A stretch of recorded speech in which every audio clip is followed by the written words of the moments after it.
We use racks for the bottom. It's just a good way to store them. We also have an upper level. Upstairs we mainly put like overstock or tires in case it rains or it's muddy. We bring the tires for everybody. We carry about 800 tires on this trailer, and then we change about 200 tires a weekend for all the riders, the privateers, and everybody. So they bring us our wheels, we change them, and we give them back to them, and then sometimes after the race we need to get tires back for analysis, and we'll take those off after the main events and strip them so we can take them back and analyze them at the factory. The factory guys run a little different compound and carcass than the production tires. There's probably 4 or 5 fronts, different fronts that they choose from, and 6 or 8 rears that they choose from, depending on what they're looking. Some guys want a stiffer tire, some guys have softer tires. So yeah, we test off season, so we know when we get to the first round at Anaheim what they want to start with as base tires every weekend, and then we kind of fine tune it from there. But most of the factory guys they ride the same tires almost everywhere. They just get really comfortable with them, and they know what they're going to do on every condition.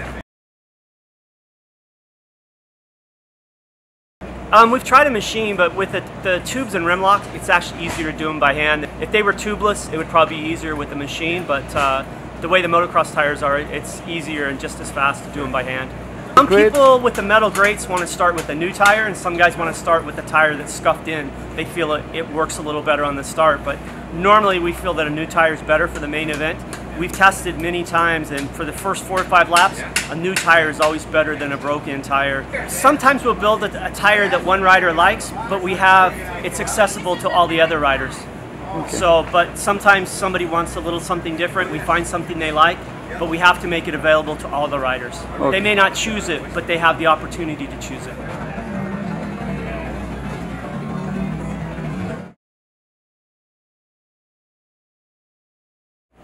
They've changed a lot of the construction and the compounds. The tires, I think, work better because the bikes now are better than they were 8-10 years ago. So most riders are very happy with the same tire. We don't change tires a lot between conditions.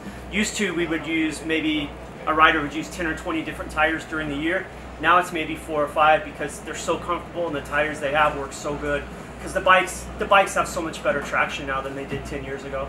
Usually they'll run the same tire in qualifying for all 3 sessions and then put a new tire on for the heat.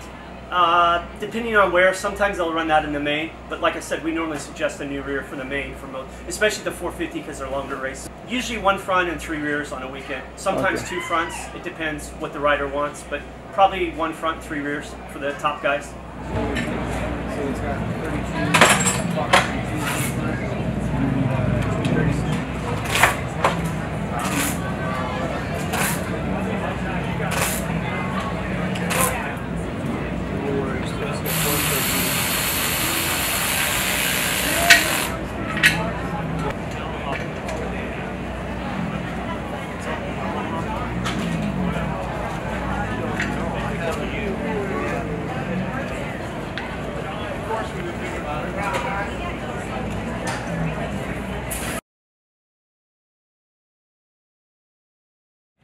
Well, it's just we do so many of them. It's practice. It's very natural, like a rider riding a motorcycle. It's simple for us. I mean, first thing you want to do is let the air out. Take the bead lock, undo the bead lock. The next step would be to break the one side down. Usually starting, we always start at the bead lock and go all the way around. Then take the other side of the tire off with the tube still in the tire. Then we'll start the process of putting it on by putting the tube back in the tire again, and then a little bit of air in the tube, maybe a half a pound to a pound to give it a little shape. The next step would be to put one side on, starting with the valve stem into the hole of the rim. Slide the rim lock if it's next to the valve stem under the bead of the tire, put one side on, and as we come to the other side we have a special tool. We use that, it's called the bead buddy. It helps us hold the tire down onto the rim and to the bead on the one side, and then we just start going all the way around, and the secret is take little bites, very small bites, and if you're struggling putting a tire on, stop, think about why you're struggling. It shouldn't be that hard. You know, if it's really hard to move, or stop, look at it, and make sure it's down into the valley of the rim.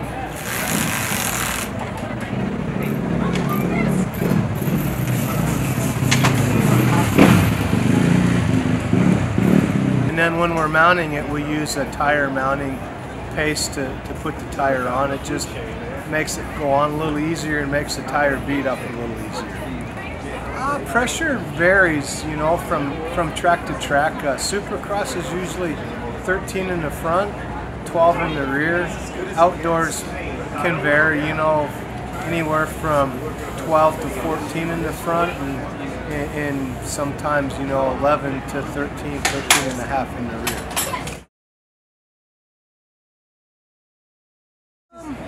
Touching wood, not certain tracks. There's some tracks we go to every year that can give us a problem with flats, but we try to prepare ahead of time with the teams and let them know to run a little more air pressure. Outdoors, for a lot of the factory teams, they use a rubber insert called the mousse on the rear wheel to eliminate flats, and we have a tube that's a little bit heavier as well to help prevent that. But I mean, it still can happen. I mean, and most of the flats are from the tire compressing against the rim, or if there's a lot of rock on the track, it gets cut or sliced. So